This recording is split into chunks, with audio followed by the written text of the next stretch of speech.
ইসরায়েলের ক্ষমতা ছিল না সারা পৃথিবীর সকল আইন ভঙ্গ করে, জাতিসংঘের সকল সিদ্ধান্ত উপেক্ষা করে, এমনকি নিরাপত্তা পরিষদের সিদ্ধান্ত উপেক্ষা করে একের পর এক বর্বরতা চালানো।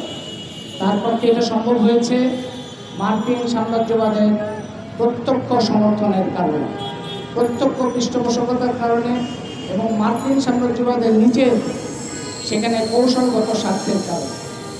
আপনারা যখন দেখছেন রাশিয়া ইউক্রেন যুদ্ধ থামানোর চেষ্টা করছেন, ট্রাম্প টেলিফোনে কথা বলছে একের পর এক, সেখানেও মার্কিন সাম্রাজ্যবাদ পুরো ইউক্রেনের উপরে, তার খনিজ সম্পদের উপরে এতদিন যুদ্ধের মধ্যে অস্ত্র বিক্রি করে মুনাফা লুটেছে, এখন যুদ্ধ বন্ধ করে খনিজ সম্পদের উপরে সম্পূর্ণ দখলদারিত্ব প্রতিষ্ঠা করে ওই পুরো ইউক্রেন তার দখলে নেওয়ার একটা চেষ্টা করছে। আর এইখানে যুদ্ধ চালাচ্ছে পুরো গাজা অঞ্চলে মার্কিন সাম্রাজ্যবাদের নিজের বসতি তৈরি করা, তার মুনাফার সন্ধানে এবং পুরো আধিপত্যটাকে আরও নিশ্চিত করার জন্য।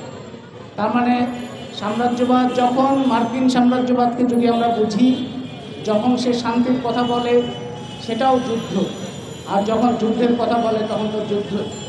তার আগ্রাসন, ধ্বংস, যুদ্ধ ছাড়া সাম্রাজ্যবাদের কোনো অস্তিত্ব নাই।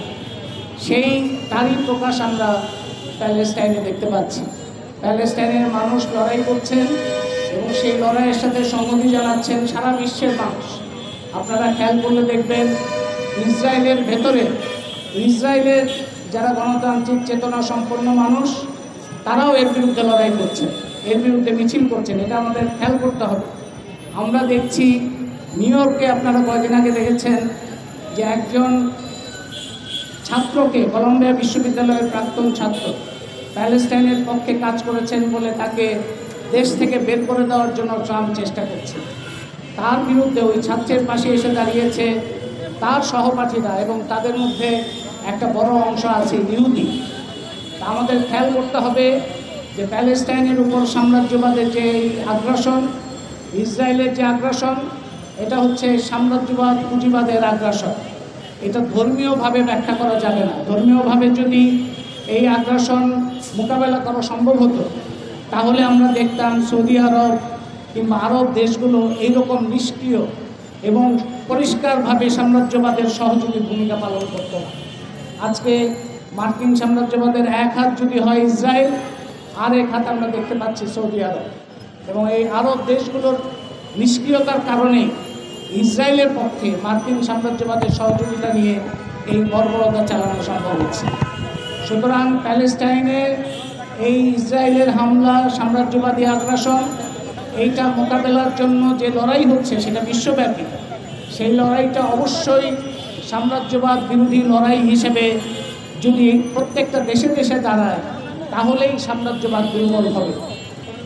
জাতিসংঘ একটা সম্পূর্ণ অকার্যকর প্রতিষ্ঠানে পরিণত হয়েছে। জাতিসংঘের উপরে এখন কর্তৃত্ব করছিল এবং এখনও করছে মার্কিন যুক্তরাষ্ট্রের সাম্রাজ্যবাদী বিশ্ব ব্যবস্থা। এই সাম্রাজ্যবাদী বিশ্ব ব্যবস্থা দুর্বল না হলে, এই সাম্রাজ্যবাদী বিশ্ব ব্যবস্থার একটা পতন না হওয়া পর্যন্ত সারা বিশ্বের কোনো মানুষ, কোনো অঞ্চল নিরাপদ নয়, তার সম্পদ নিরাপদ নয়, তার জীবন নিরাপদ নয়।